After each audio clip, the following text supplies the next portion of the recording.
सृष्टि वर्णन। ब्रह्मा जी कहते हैं, मायापति भगवान ने एक से बहुत होने की इच्छा होने पर अपनी माया से अपने स्वरूप में स्वयं प्राप्त काल, कर्म और स्वभाव को स्वीकार कर लिया। भगवान की शक्ति से ही काल ने तीनों गुणों में क्षोभ उत्पन्न कर दिया। स्वभाव ने उन्हें रूपांतरित कर दिया और कर्म ने महतत्व को जन्म दिया। रजोगुण और सत्वगुण की वृद्धि होने पर महतत्व का जो विकार हुआ, उससे ज्ञान, क्रिया और द्रव्य रूप तम प्रधान विकार हुआ।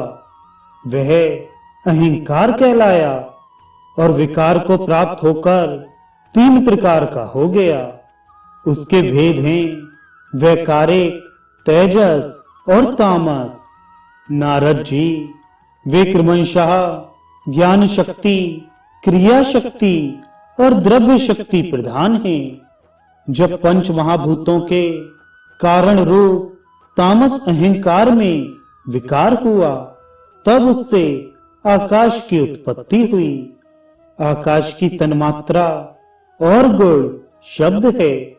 इस शब्द के द्वारा ही दृष्टा और दृश्य का बोध होता है। जब आकाश में विकार हुआ, तब उससे वायु की उत्पत्ति हुई। उसका गुण स्पर्श है। अपने कारण का गुण आ जाने से यह शब्द वाला भी है। इंद्रियों में स्फूर्ति, शरीर में जीवन शक्ति, ओज और बल इसी के रूप हैं। काल, कर्म और स्वभाव से वायु में भी विकार हुआ। उससे तेज की उत्पत्ति हुई। इसका प्रधान गुण रूप है। साथ ही इसके कारण आकाश और वायु के गुण, शब्द एवं स्पर्श भी इसमें है। तेज के विकार से जल की उत्पत्ति हुई। इसका गुण है रस।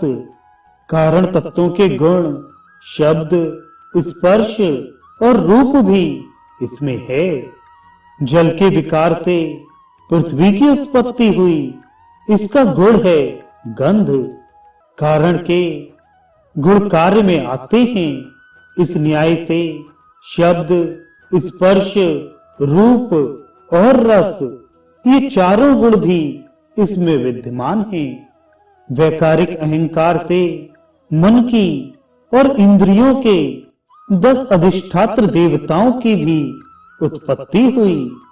उनके नाम हैं दिशा, वायु, सूर्य, वरुण, अश्विनी कुमार, अग्नि, इंद्र, विष्णु, मित्र और प्रजापति।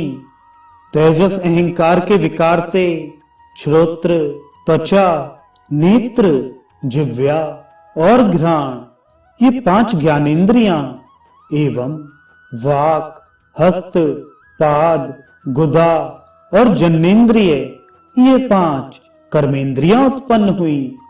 साथ ही ज्ञान शक्ति रूप बुद्धि और क्रिया शक्ति रूप प्राण भी तेजस अहंकार से ही उत्पन्न हुए। श्रेष्ठ ब्रह्मवित् जिस समय ये पंचभूत, इंद्रिय, मन और सत्व आदि तीनों गुण परस्पर संगठित नहीं थे, तब अपने रहने के लिए भोगों के साधन रूप शरीर की रचना नहीं कर सके। जब भगवान ने इन्हें अपनी शक्ति से प्रेरित किया, तब वे तत्व परस्पर एक दूसरे के साथ मिल गए और उन्होंने आपस में कार्य कारण भाव स्वीकार करके व्यष्टि, समष्टि रूप पिंड और ब्रह्मांड दोनों की रचना की। वह ब्रह्मांड रूप अंडा 1 सहस्त्र वर्ष तक निर्जीव रूप से जल में पड़ा रहा। फिर काल, कर्म और स्वभाव को स्वीकार करने वाले भगवान ने उसे जीवित कर दिया। उस अंडे को फोड़कर उसमें से वही विराट पुरुष निकला, जिसकी जंघा, चरण, भुजाएं, नेत्र, मुख और सिर सहस्त्रों की संख्या में हैं। विद्वान पुरुष उपासना के लिए उसी के अंगों में समस्त लोक और उनमें रहने वाली वस्तुओं की कल्पना करते हैं। उसकी कमर से नीचे के अंगों में सातों पाताल की और उसके पेट से ऊपर के अंगों में सातों स्वर्ग की कल्पना की जाती है। ब्राह्मण, इस विराट पुरुष का मुख है, भुजाएं क्षत्रिय हैं, जांघों से वैश्य और पैरों से शूद्र उत्पन्न हुए हैं। पैरों से लेकर कटी पर्यंत सातों पाताल तथा भूलोक की कल्पना की गई है। नाभि में भुवलोक की, हृदय में स्वलोक की और परमात्मा के वक्ष स्थल में महलोक की कल्पना की गई है। उसके गले में जनलोक, दोनों स्तनों में तपोलोक और मस्तक में ब्रह्मा का नित्य निवास स्थान सत्यलोक है। उस विराट पुरुष की कमर में अतल, जांघों में वितल, घुटनों में पवित्र सुतल लोक और जंघाओं में तलातल की कल्पना की गई है। एड़ी के ऊपर की गांठों में महातल, पंजे और एड़ियों में रसातल और तलुओं में पाताल समझना चाहिए। इस प्रकार विराट पुरुष सर्वलोकमय है।